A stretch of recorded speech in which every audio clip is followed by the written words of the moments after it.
సృష్టి ఆరంభంలోనే అవ్వమ్మ గారు ఆశీర్వాదాన్ని కోల్పోయారు, శాపాన్ని కొని తెచ్చుకున్నారు. కారణం ఏంటంటే దేవుడు చెప్పిన మాట వినకుండా అపవాదైన సర్పము చెప్పిన చెప్పుడు మాటలు విని మోసపోయింది. శాపాన్ని కొని తెచ్చుకుంది అవ్వమ్మ గారు. దీవెన కోల్పోయింది, ఆశీర్వాదం కోల్పోయింది. ఈరోజు ప్రియ నేస్తమా, ప్రియ సహోదరి సహోదరుడా, నీవు దేవుడి మాట వింటున్నావా? చెప్పింది వినకుండా చెప్పుడు మాటలు విని నీ జీవితాన్ని నాశనానికి, శాపానికి కొని తెచ్చుకుంటా ఉన్నావా? నీ జీవితంలోకి శాపాన్ని ఆహ్వానిస్తూ ఉన్నావా? ఒకసారి పరిశీలించుకోవాలి.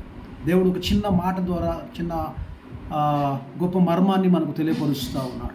అవ్వమ్మ దేవుని మాట వినకుండా సర్పం మాట విని చెప్పుడు మాటలు విన్నది. చెప్పిన మాట వినలే, చెప్పుడు మాటలు విని తన బ్రతుకులోకి నాశనాన్ని కొని తెచ్చుకుంది, శాపాన్ని కొని తెచ్చుకుంది. ఏదైనా తోట నుంచి గెంటివేయబడింది. ఆ మంచి ఆశీర్వాదకరమైన స్థలంలో నుంచి త్రోసివేయబడింది. ఈరోజు నీవు కూడా ఆ స్థితిలో ఉన్నావేమో.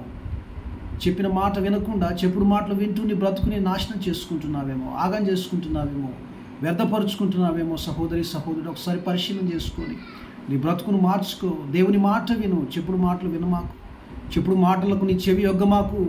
అది నీ జీవితాన్ని నాశనం చేస్తావు, అది నీ జీవితానికి శాపంగా మార్చబడుతూ ఉంది. కనుక ఒక గొప్ప ఎగ్జాంపుల్ సృష్టి ఆరంభంలోనే మనకు దేవుడు కనపరిచాడు అవ్వమ్మ ద్వారా. కనుక అవ్వమ్మ ద్వారా మనం ఈ మాట నేర్చుకోవాలి. చెప్పుడు మాటలు వినకుండా దేవుడు చెప్పిన మాట వినాలి. దేవుడు ఏదైతే చెప్తా ఉన్నాడో దాన్ని విని మనం ఆశీర్వాదం పొందుకోవాల్సిందిగా ఈ సాయంకాలం మీ అందరికీ తెలియపరుస్తూ దేవుడి మాటను దీవించునుగాక. ఆమేన్.